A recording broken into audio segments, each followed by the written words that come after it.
पैगंबर, मेरी तरफ से लोगों को कह दो कि ऐ मेरे बंदो, जिन्होंने अपनी जानों पर ज्यादती की है, अल्लाह की रहमत से नाउम्मीद न होना। अल्लाह तो सब गुनाहों को बख्श देता है। बेशक वही तो है बड़ा बख्शने वाला, बड़ा मेहरबान। और इससे पहले कि तुम पर अजाब आ वाक़े हो, अपने परवरदिगार की तरफ रुजू करो और उसके फर्माबरदार हो जाओ, वरना बाद में तुमको मदद नहीं मिलेगी।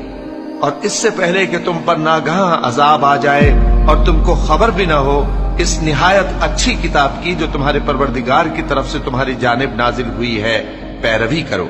ऐसा न हो कि उस वक्त कोई शख्स कहने लगे कि हाय उस कोताही पर अफसोस है जो मैंने अल्लाह का हक मानने में की और मैं तो हंसी ही करता रहा। या ये कहने लगे कि अगर अल्लाह मुझको हिदायत देता तो मैं भी परहेजगारों में होता। या जब अजाब देख ले तो कहने लगे कि अगर मुझे फिर एक दफा दुनिया में जाना हो तो मैं नेकूकारों में हो जाऊं।